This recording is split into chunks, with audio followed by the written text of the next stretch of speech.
Let's watch Dr. Umar call out these clowns. I want a television debate. I want a television debate with Steve Harvey, D.L. Hughley, Rickey Smiley versus Dr. Umar Tunde. Is the Democratic Party the party of African people? Roland Martin can join in too. If they want Roland, they can bring Roland too. I want D.L. Hughley, Steve Harvey, and Rickey Smiley in a debate. Is the Democratic Party the party of the American African? Somebody get Steve Harvey on the phone. Somebody get D.L. Hughley on the phone. Somebody get Rickey Smiley. Dr. Umar wants to come on y'all show and debate you 3-on-1. And if y'all need Roland to help you out, Roland can come too. We can make it 4-on-1. Steve Harvey said that the Omega Psi Phi brothers run the radio. In all respect to my Omega Psi Phi brothers, the late great Dr. Khalid Abdul Muhammad was a member of Omega Psi Phi, so I'm not going to reduce the Omegas down to 3 men. I'm not going to do that. We're going to keep this about Steve, DL, and Rickey.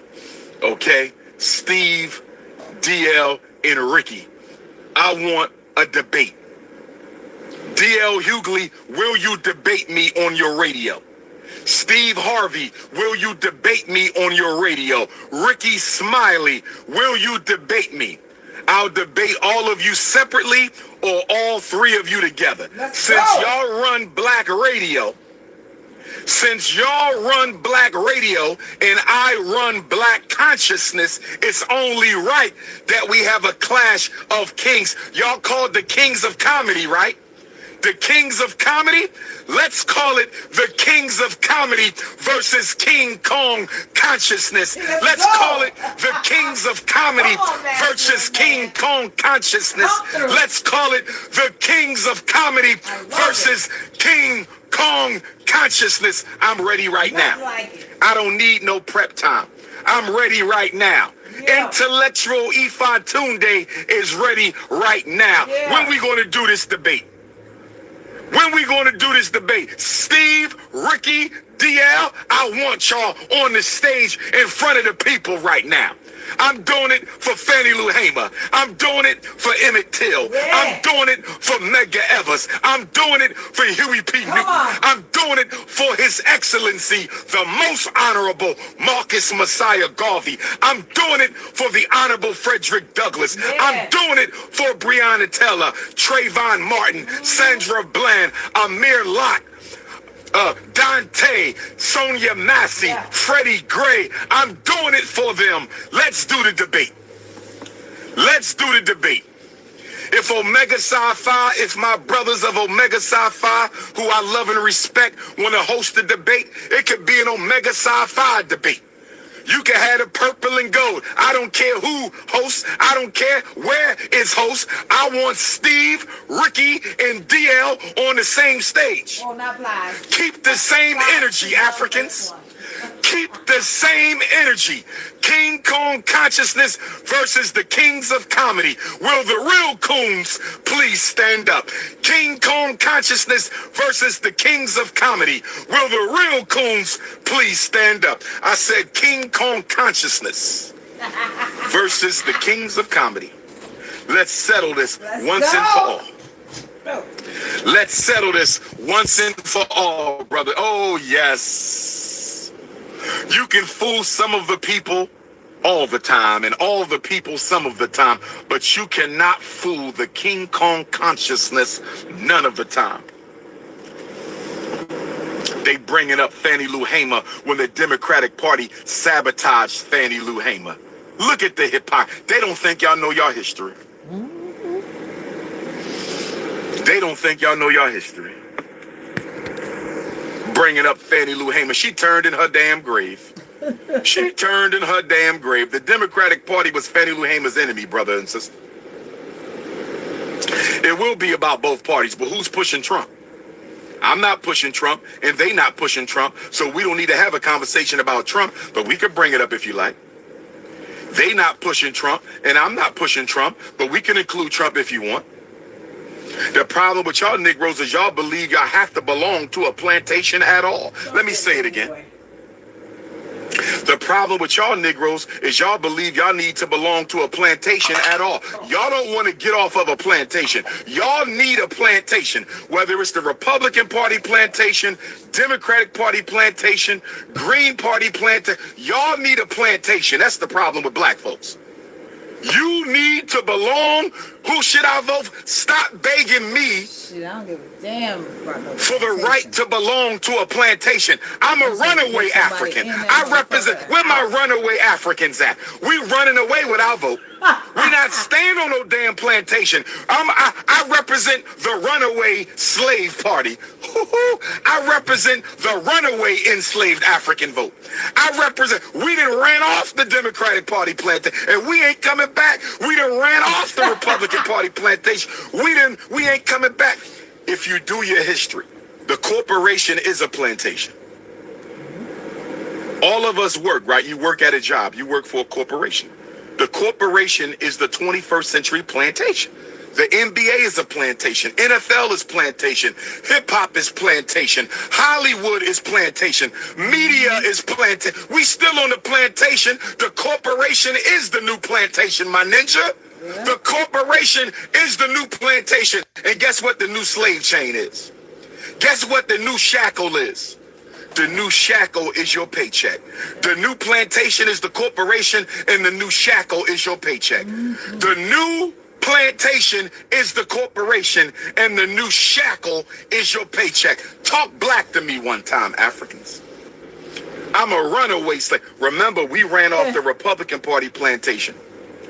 We ran off the Republican Party plantation around 1930s. It's almost 2030. It's almost 2030.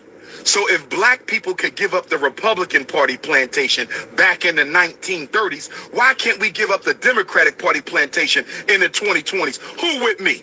I want to lead a great exodus out of the Democratic Party. Yes. We will no longer be exploited. We will no longer be taken advantage. Cream of wheat, this is your land, but that is not a school. That is not a hospital. That is not a supermarket. That is not a bank. That is not a distribution network. That is not a system. That is not a solution. So when you niggas jump on here talking about this is our land. Okay, the Native Americans said that too. That's not a program. That's a slogan. This is our land. That's not a solution. I'm a pretendian. That's not a solution. That's a slogan. We're looking for solutions here. Remember, this is a live for deep thinking Africans. Let me get back to Kabamala. She was clear that the future belongs to the immigrant. She was clear that East Indians are Americans too. She was also clear that women are going to be promoted on a whole nother level to the detriment of men, especially in the black community. And she reaffirmed her loyalty to the untouchables. She made it crystal clear that she supports the untouchables, just like Obama. If you go listen to Barack Obama's acceptance speech, go listen to Barack Obama's acceptance speech in 2008 and 2012. Go listen to Barack Obama's acceptance speeches. Sound just like Kamala. And they kept pushing middle class. They kept pushing middle. Well, for all y'all who want to be pretendian, guess what? You can now be an East Indian now pretend. Hey, pretendians. Pretendians. Y'all could join up with the East Indians now because they're about to take over the black community. So all pretendians, you should go get you a dot. Go get you a dot right here. Pretendians, go get you a dot. Go get you a copy of the Bhagavad Gita. Go get you some curry chicken and join in with the Kamala movement.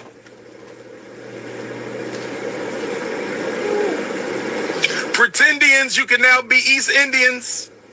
Pretendians, you can now be East Indians. They're going to be running the show. Pretendians, you can now be East Indians. And the reason Kabamala kept talking about middle class And the reason Kabamala kept talking about the middle class. Run it, baby. And the reason Kabamala kept talking about the middle class. That's a code word to white America that we're not talking to black people. Huh? That's a code word to white America. Listen to me. I told y'all this 8 years ago. Tell it. I told y'all this 16 years ago. When they say middle class, that means not poor. We're not talking to black people coming out of prison. We're not talking to homeless blacks. We're not talking to single black mothers with children. When you hear the word middle class, that is a cold word that we're not talking to black people. That's why they had them dance for you. They had them sing for you. They had Al Sharpton and D.L. Hughley and Kerry Washington and Michelle and Barack. Symbols for Negroes, substance for everybody else. Symbols for Negroes, yes, also a nigga substance for everybody else. Symbols for Negroes, substance for everybody else. Symbols for Negroes, substance for everybody else. Bro. Brothers and sisters, I'm not going to keep you too much longer. I'm just hurt that you have black people running around campaigning for a woman who don't even care about. This woman shook her head. I'm not going to do nothing just for black people.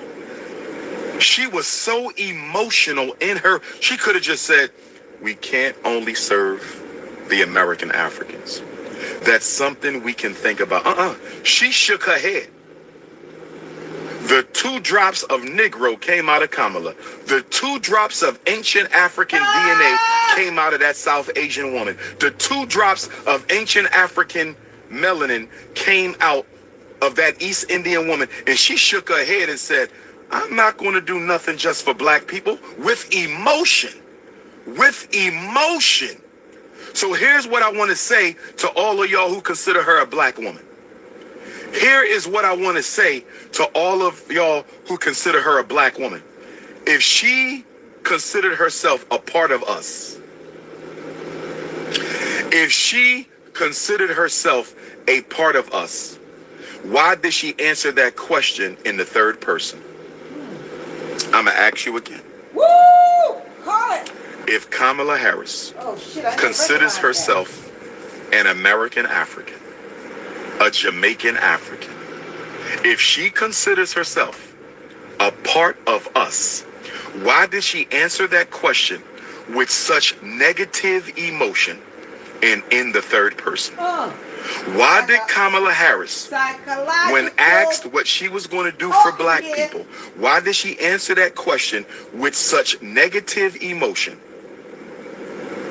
and in the third person? Yep. She didn't say us. Nope. She said black people. She said y'all. Huh. And Donald Trump is no better. Donald Trump did nothing. And here's another thing. D.L. Hughley, Steve Harvey, Rickey, my uncles who I love and respect, no hate. This is only debate. No hate. This is only debate. I'm not here for...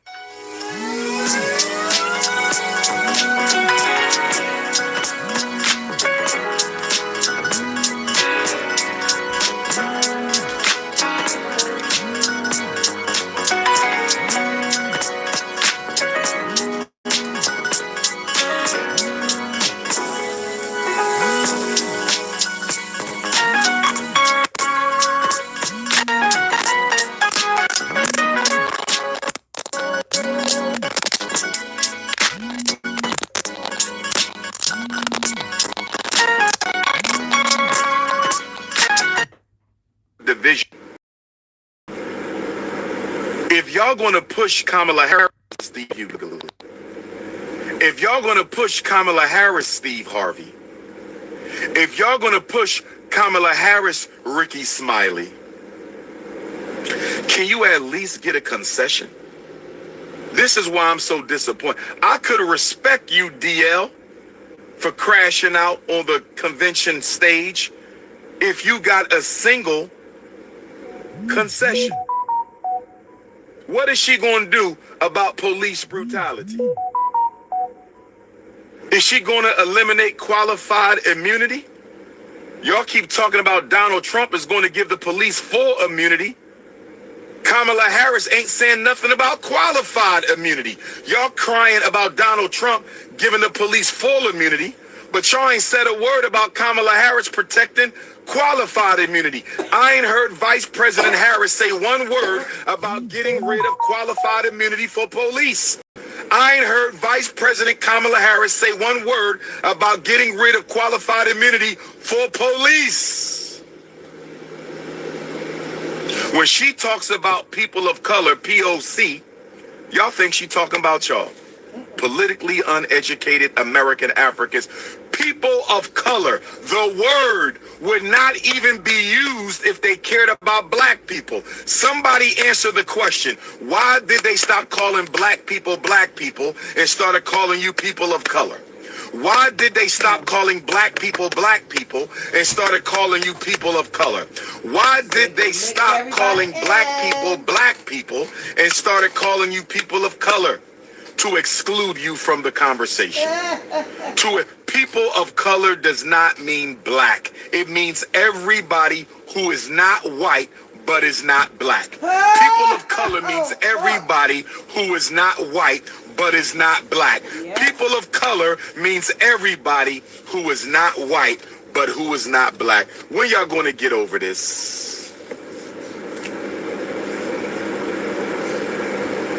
You must be mentally ill to champion somebody who ain't gave you a single concession. She didn't even show up to the National Association of Black Journalists invitation. Kamala Harris ain't interviewing with no black people, just like Barack Obama. They don't have to. They're going to get your vote anyway. And it looks like her sister had on extra dark makeup. When you look at Kamala Harris's sister's pictures, her and Kamala are the same complexion. And this is no disrespect to the young lady. She has a black husband, I believe.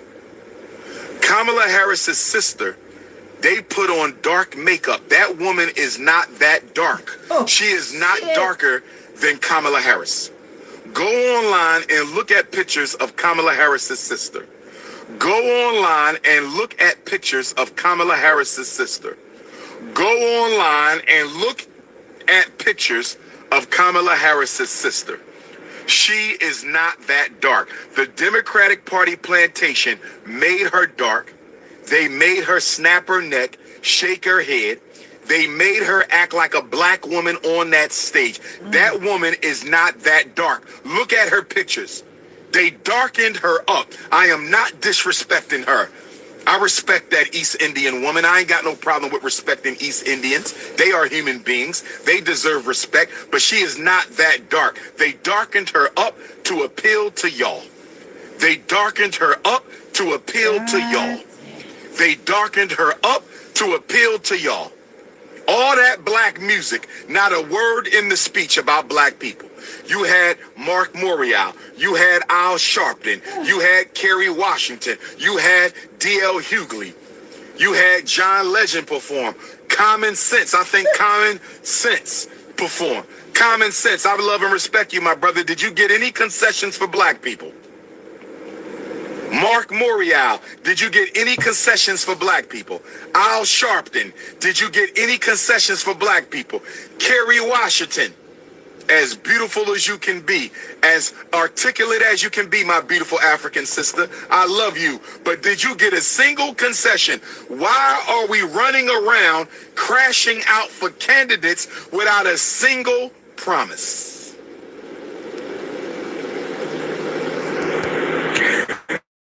Uncle Steve Harvey said he was not being paid to push. Uncle Steve Harvey said he was being paid to push Kamala. Uncle Steve Harvey said he was not being paid to push Kamala. Do you know what that means, Uncle Steve?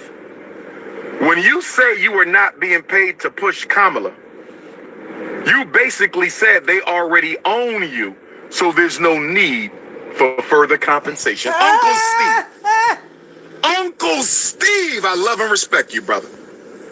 I love and respect you. When you said you was pushing Kamala for free, do you know what you really said? Uncle Steve, do you know what you really said when you said they didn't pay you? You were pushing Kamala for free. You basically admitted you was already bought and sold, my brother. You basically admitted you were already bought and sold. My goodness. Here go another plantation slave. Let me tell you how you know when you found a plantation slave.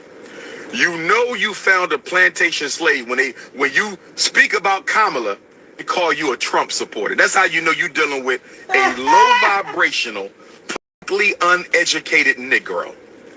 When you criticize Kamala, they say you must be a member of the Republican plantation. They believe all blacks are slaves. They believe all blacks are slaves. When you criticize Kamala, they automatically assume that you are on the Republican Party plantation. They don't believe that there's a such thing as a free-thinking African. They don't believe there's a such thing as a free-thinking African.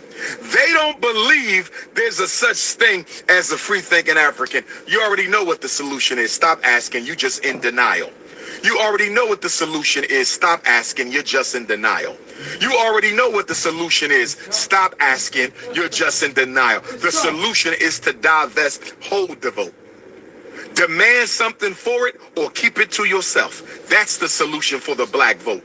Demand something for it as an organized black power, black vote block. We need a black vote for black power block. We need a black vote for black power block. Demand something as a unit, as a race, as a block, or don't vote at all. Get something for it or don't give it away. You get something for it or you don't give it away. You get something for it or you don't give it away. Period. Point blank. End of story. But you can't do it because you've been brainwashed into believing voting for black people is an obligation to ancestors who are no longer here. Dr. King and Fannie Lou Hamer, they didn't fight for the vote so it could be used as a ritual. Voting is not a ritual. Voting is not a ritual. Voting is not a religion. Voting is not a religion. Voting is not a rites of passage. Voting is not a ritual. It's not an empty symbol. You're not supposed to vote for a symbol. Voting is not a symbol. Voting is a transaction for everybody except Africans. Voting is a transaction for everybody but Africans. Voting is a transaction.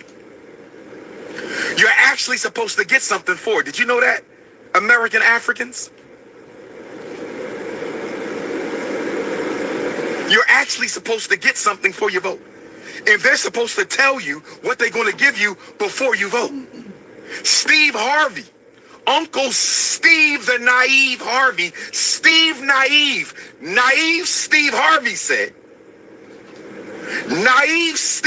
said, if we don't vote this time, we don't get nothing next time. If we don't vote this time, we don't get nothing next time. If we don't vote this time, we don't get nothing next time. Steve Harvey. We've been voting Democrat for 93 years. How many more empty elections are you expecting black people to tolerate?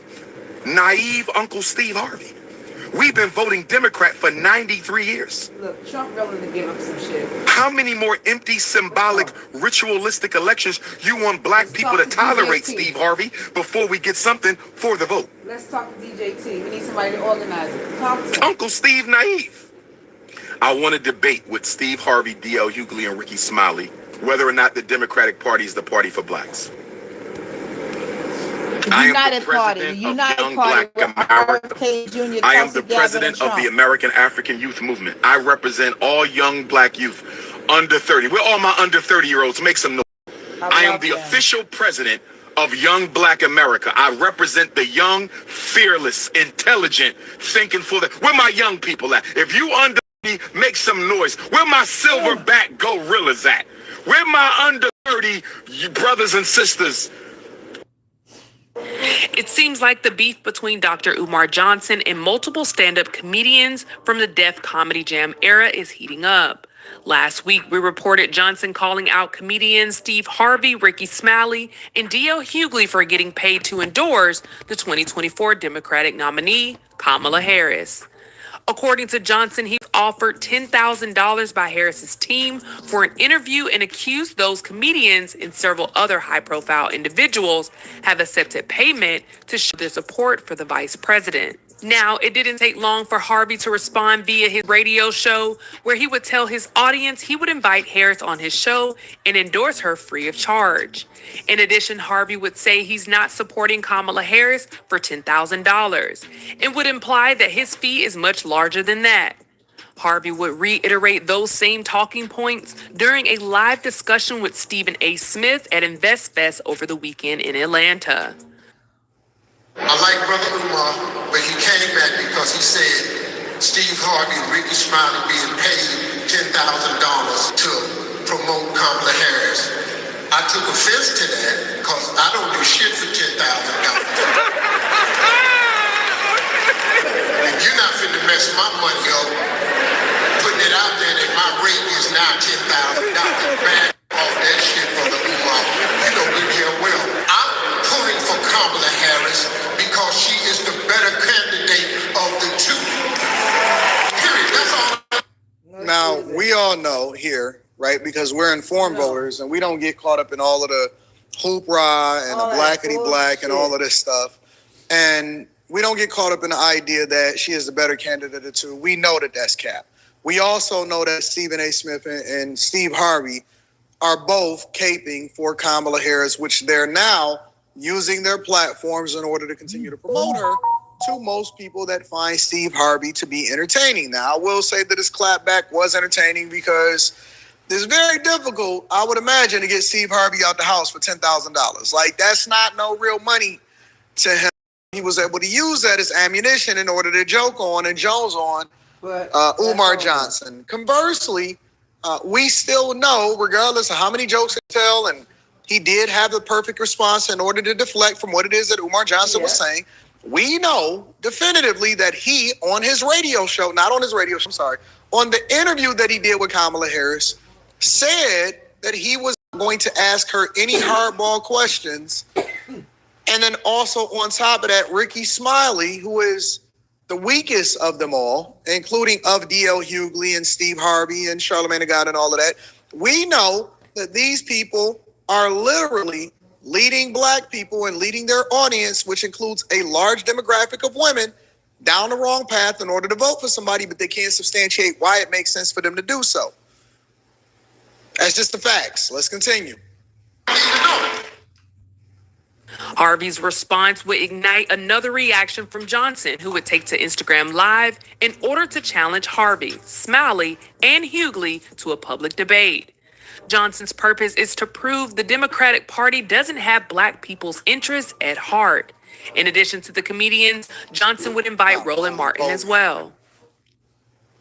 I want a television debate. We looked at that already. What difference will it make? He's not even participating. As far as I'm concerned, what I looked at from him is lead to more money for these people. Now, we know that I don't look at Umar Johnson as an authority figure or a voice for black people. I think that he's 100% wrong 98% of the time. The only times that I even really agree with him, and part of that is simply because, you know, I believe that we need to evaluate people based off of the content of their character instead of the color of their skin. And more importantly, we're not no longer in slavery. And so all of this trope that continues to lead to more money for these people that are using racism in order to get to the bag is really not even doing anything whatsoever for you, but it's ultimately doing the worst thing, you know, and it is leading you into a harder path, while at the same time they profit for it. So I look at Umar Johnson as a content creator. I don't look at him as an authority figure to speak for black people. However, with that being said, I do know that a lot of what he's saying is right. Mm-hmm. However, on top of that, this is an opportunity for him to promote himself. Yeah. This has nothing to do with whether Kamala Harris is the best candidate for black people or not. Because as far as I'm concerned, what I looked at from him is that he didn't even say that he was going to be voting in the first place. So what difference would it make? Right. What difference will it make? He's not even participating because he said that he don't like either candidate. So what the fuck we talking? Cool. I don't disagree with what he's saying as far as how he's substantial. But this happened and it is funny as hell. So get ready to laugh. Roland Martin likes to pick fights with people sometimes on Twitter if they disagree with him back and forth. Watch anything from 8 days. It happens. And he picked a fight with someone who kept their word, and that's Jamal Green. Jamal Green ran for mayor of Chicago. He did not win. Brandon Johnson won that seat. And there are a lot of people who are complaining about Brandon Johnson now. But Jamal Green ran for mayor of Chicago. He's an activist. He is very outspoken. And Roland Martin decided to attack him on social media. And Jamal Green showed up in person to show him he meant business. He meant business. So Jamal Green was criticizing the 25K of the economic plan of Kamala Harris. He says, does anybody want to tell me what first generation is code for? LOL. Pay attention to the cryptic words being used to show us what agenda is their agenda. Yet you literally have black folks acting like the Democrats will prioritize you when you have the lowest home ownership rate in the country at 44%. Like, stop. Okay. So this was Jamal Green retweeting Mario Narfel. And that is just his post. Here comes Roland Martin. He stepped in it. Yes. Leroy said Roland Martin was about to catch hands. So Roland says, are you that dumb, Jamal Green? If black folks have the lowest home ownership rates, that means incentive for first-time buyers will appeal to black folks. Are you that clueless? I actually covered that part of the economic plan.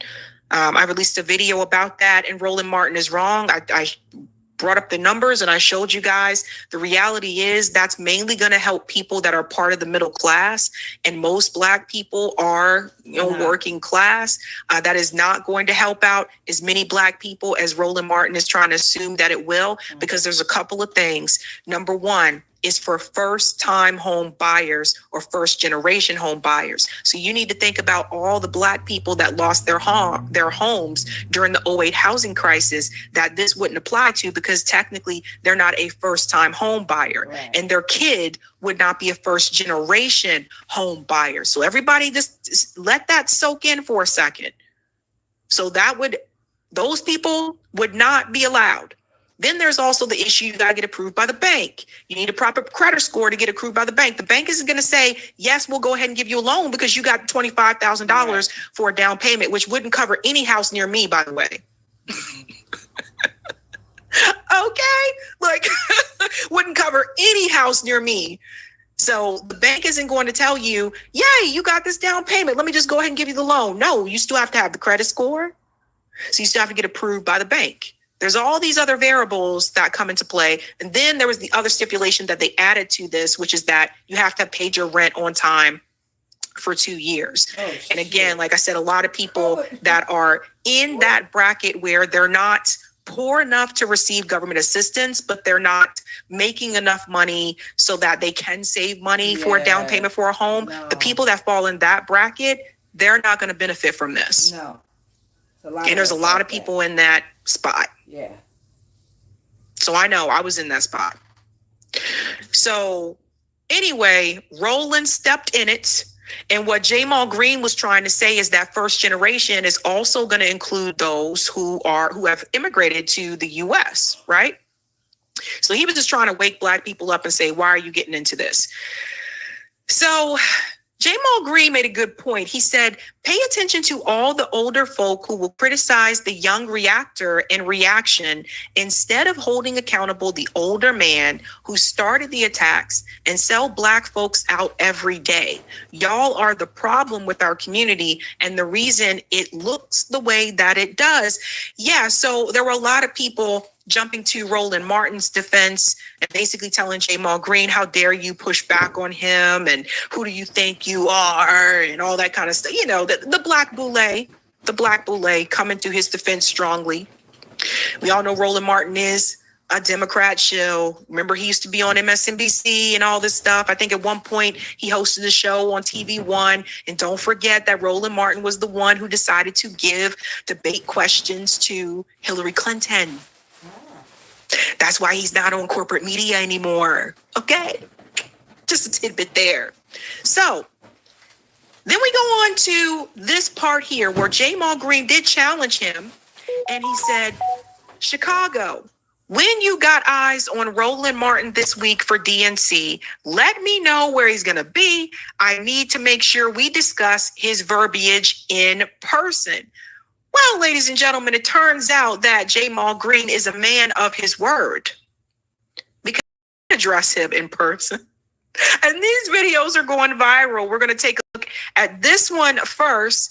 Roland Martin called me all types of names yesterday on Twitter and on his show, and he ran from me today. He had a woman get in front of him as he backed away, and his team yelled, "Security!" I ain't never seen a man more scared in my life.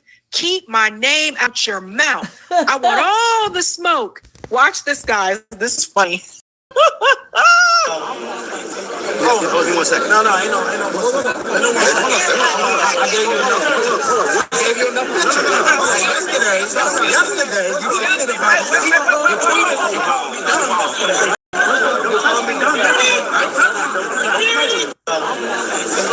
it. Okay, so Jamal Green is the guy here in the green shirt. And you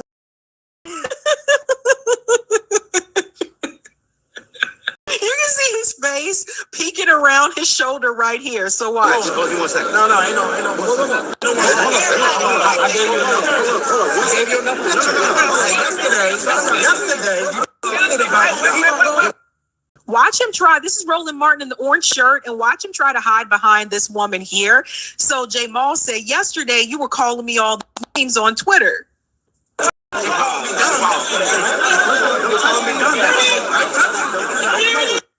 And then there's the call for it, right? Security! There's the call for it. There's another clip too where you can see it from a different angle. Yeah, you know that. I said, I see Jamal Green is a man of his word because he promised Roland Martin he would speak to him in Chicago. Not sure Roland was prepared though. Go back to my boy. Trump's response to how they are handling Kamala Harris right now with baby gloves. Check this out, man. Y'all let me know whatever y'all want me to know in the comments. This is crazy. I saw her make a speech. It was so bad. And after they get off, this was one of the greatest performances we've ever seen in our contract. With me, I make a speech. I speak for 2 hours. Everybody loves it. I got thousands of people, by the way, outside trying to get in. They never said Trump's a great speaker. I don't even want that, but I must be a great speaker, right? I must. We got thousands of people. A lot ahead as we roll into tonight's exclusive interview with Vice President Harris and Tim Walz. First, the one asking the question, CNN chief political correspondent Dana Bash. Dana, I'm very curious to see how this went. One of the major points of criticism against the Vice President is how she has changed some of her past policy positions. What did she have to say? Well, Anderson, I asked her about some of those key policy positions, those that really matter to voters, not just here in Georgia, but particularly voters in the must-win state for her of Pennsylvania, issues like fracking, the Green New Deal, and also her changes on immigration. She explained some of those changes, but even more broadly, I wanted to know what she thought voters should take from her evolution. Generally speaking, how should voters look at some of the changes that you've made, that you've explained some of here in your policy, is it because you have more experience now and you've learned more about the information? Is it because you were running for president in a Democratic primary? And should they feel comfortable and confident that what you're saying now is going to be your policy moving forward? Dana, I think the most important and most significant aspect of my policy perspective. Who gives a damn? You don't even have a policy perspective. You really don't. And the fact that Dana Bash started this off with multiple choice answers shows that she did not take this seriously at all. She didn't take it seriously because nobody is taking Kamala Harris seriously as the president. Whenever she starts to talk about her record, the record she talks about is when she was an attorney. The record she talks about is when she was a Senate in the Senate. And guess what? She didn't even have a good record then. But she goes on and on and on, lying as if the last 10 years was the reason why we're in this situation. Hold up, what happened 10 years ago? She wants you to count back to 10 years ago. Okay. Why are we doing that? We're doing that because she wants to place blame on Trump for everything, even the border wall, who she says Trump killed the bill. And I'm going to show you something from her Twitter, from her X account, that people are going in on her about this right here. But anyway, let's continue to hear her lie. Okay. And decisions is my values have not changed. You mentioned the Green New Deal. I have always believed, and I have worked on it, that the climate crisis is real, that it is an urgent matter to which we should apply metrics that include holding ourselves to deadlines around time.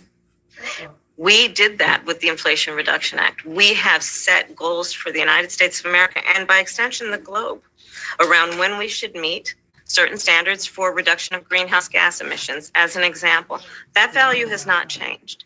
My value around what we need to do to secure our border, that value has not changed. I spent 2 terms as the Attorney General of California prosecuting transnational criminal organizations, violations of American laws regarding the illegal passage of guns, drugs, and human beings across our border. My values have not changed. I don't know what that means. And Anderson, of course, we talked about the issues confronting voters right now, most is explicitly the crisis of affordability. People are having challenges buying groceries, buying homes, renting housing. And so those are some of the issues that we talked about with regard to what she would do in the future and how that lines up with what she and President Biden have done for the past 3.5 years, among some of the other topics we talked about. And one of those topics they did not talk about was illegal immigrants taking over cities like Aurora, Colorado. And how the mayor confirmed that this is actually happening, how they are taking over apartments at gunpoint by the mobs. They are taking over Target parking lots. They are taking over whatever they want right now. And guess what? They are being financed to do so. They are driving vehicles and none of them have driver's licenses. Please make that make sense. They are walking around with a pocket full of money and none of them have businesses or jobs here. Please make that make sense. All of this is funded by the federal government, but Dana Bash didn't see it important enough to ask Kamala Harris any of these questions. And then when she asked her about the illegal immigration and the border, and she tried to act like she was being tough. She said, well, you guys have been in office for the last 3.5 years. How is this Trump's fault? And she said that Trump killed the bill by using his friends to do so. Dana Bash did not ask her any follow-up questions. She just moved on to the next question like it was nothing. And the reason why she did that is because, well, she didn't do that. The editors did it. The editors went crazy on this interview. They tried to make it so Kamala Harris didn't embarrass herself too much, that they protected the one that they want to escort safely into the seat of the President of the United States of America. That's the problem with them right now. And guess what?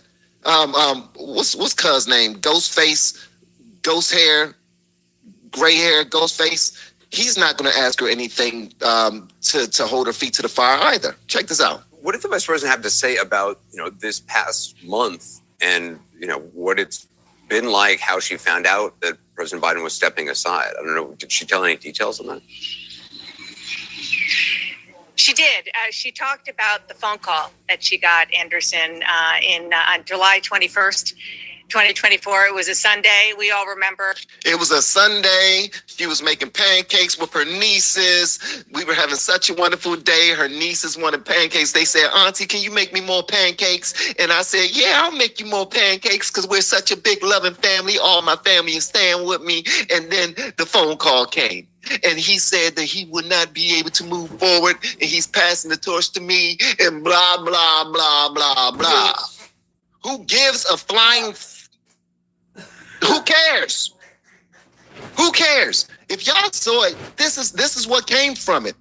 Understand this. I'm going to watch things that most conservatives are not going to watch, and I'm going to watch it with an objective way of thinking, of listening. I'm actually going to hear what she has to say because I'm trying to figure out if she is ready for this job. She is not. I know. People keep on saying she has all of these qualifications. She's been in the government. She's been a senator. She's been a lawyer. She's been vice president. She's been. Well, I'm listening to her speak, and she cannot communicate her points very well at all to let me know as a voter. And this is how we should always approach these things, not just one-sided. We should approach them holding people's feet to the fire, holding them accountable, especially if they get our vote, they need to earn our votes. Not simply because they were placed in position as a DEI hire. Yes, I said it. You was placed in position as a diversity, equity, and inclusion hire because Joe Biden was told that the black community would not support him as president unless he put a black woman on the ticket. He found the person that was closest to that description and he put her on the ticket. But before he put her on the ticket, nobody was caring about her lawyer record. But now we want to act like we give a damn about it. She talked about illegal immigration, and she's asked about illegal immigration, but instead of her saying what she did in the last 3.5 years as VP against illegal immigration, she goes to her lawyer bag as I used to prosecute people, and now you have a prosecutor against a convict. It's the perfect story. I'm the hero, he's the villain. They think that we're stupid. They think that we're dumb as hell, man. And guess what?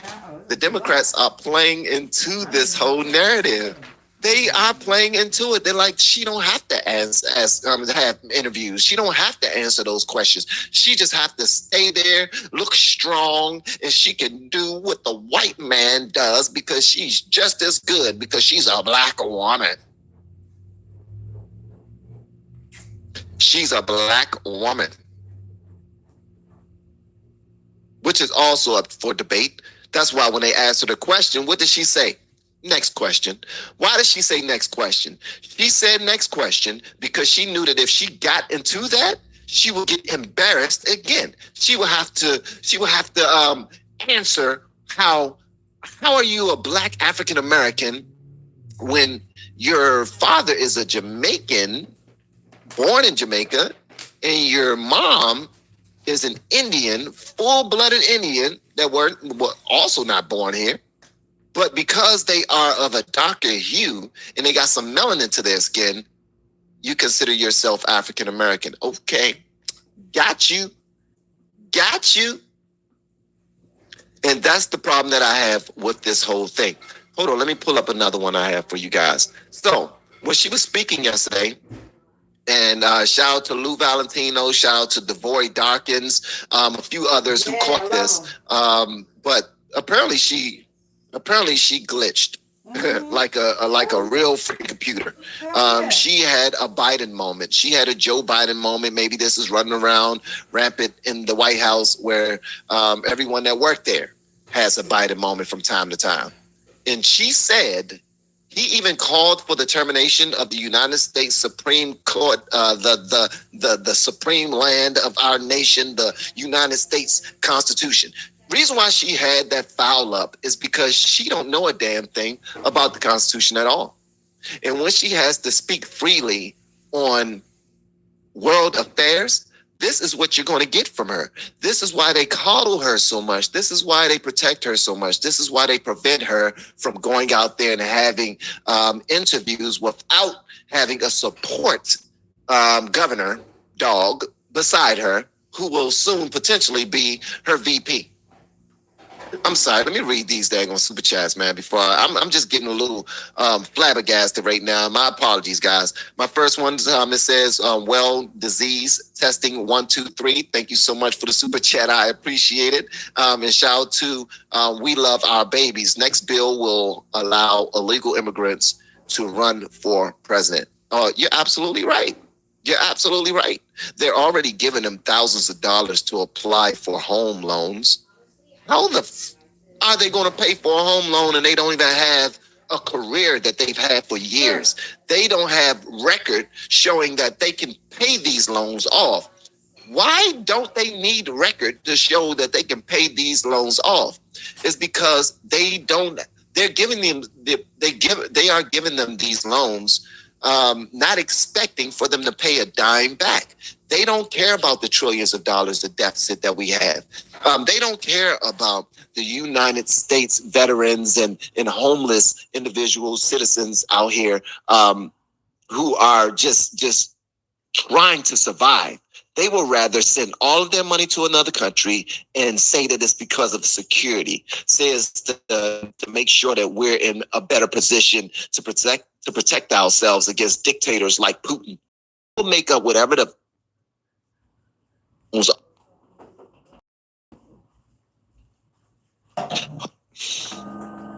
if I was a voter of if I was a voter of Kamala, I would feel like this was a slap. As a matter of fact, every citizen of the United States of America should feel like this is a slap in the face.